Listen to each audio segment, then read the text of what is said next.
जो मुस्कुरा रहा है उसे दर्द ने पाला होगा, जो चल रहा है उसके पाँव में छाला होगा। बिना संघर्ष के इंसान चमक नहीं सकता, जो जलेगा उसी दिए में उजाला होगा। संघर्ष क्यों बचे संघर्ष से? संघर्ष ही तो जीवन की आत्मा है। जितना कठिन संघर्ष होगा उतनी ही शानदार जित होगी। एक बार एक किसान भगवान से बहुत ही नाराज हो गया। किसान बहुत मेहनती था, बहुत मेहनत से वो खेतों में अनाज उगाता, उसकी देखभाल करता, पर अक्सर उसकी फसल खराब हो जाती।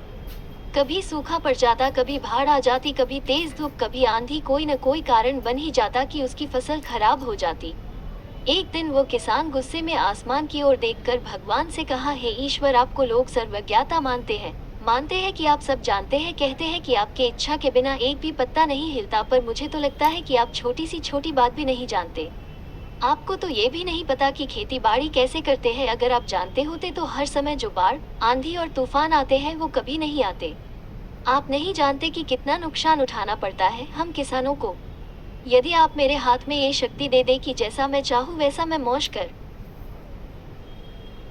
दूं, फिर आप देखना मैं अन्य के भंडार लगा दूंगा। भगवान इस किसान के तीखे वाक्य सुनकर मुस्कुरा रहे थे और सब कुछ होगा। किसान बहुत खुश हो गया। किसान ने गेहूं की फसल अपनी खेतों में बोई। जब उसे लगा कि खेतों को धूप चाहिए तो खेतों को धूप मिले, जब पानी बरसना चाहिए तभी पानी बरसा। आंधी, तूफान, बाढ़, कुछ भी उसने अपने खेतों पर आने नहीं दिया। किसान के खेत में इस वर्ष ऐसी फसल हुई जैसी कभी नहीं हुई थी।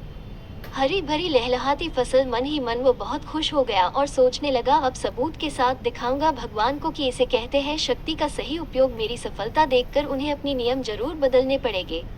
कुछ दिन गुजरे, फसल कटने को तैयार हो गए। किसान बहुत उत्सुकता के साथ फसल को काटने लगा, पर जैसे ही उसकी नजर गेहूं की बालियों पर गया तो उसने अपना सिर पीट लिया और वो रोने चिल्लाने लगा।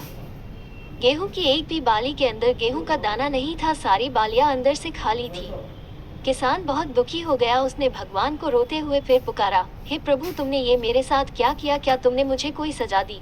भगवान बोले, पुत्र, ये तो होना ही था। तुमने पौधों को संघर्ष करने का मौका ही कहाँ दिया ना, तो तुमने उन्हें आंधियों से जूझने दिया, ना तेज बारिश से सहने दिया और ना ही धूप में तपने दिया।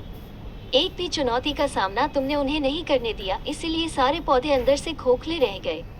जब आंधी, तूफान, तेज बारिश और धूप पड़ती है तभी ये पौधा अपने अस्तित्व को बचाने के लिए संघर्ष करते हैं, और इसी संघर्ष से एक बल पैदा होता है जिसमें शक्ति होती है, ऊर्जा होती है। और यही ऊर्जा पूर्ति तेरे गेहूं के दानों की तरह जो नहीं फूटी। तूने उन्हें कठिन परिस्थितियों से गुजरने ही नहीं दिया जहां उनके अस्तित्व का जन्म होता।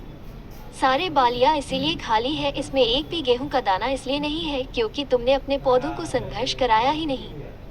याद रखिए, स्वर्ण में सवर्णीय आभात तभी आती है जब वो आग में तपने, गलने और हथौड़े से पीटने जैसे संघर्षों से गुजरता है। कोयले का टुकड़ा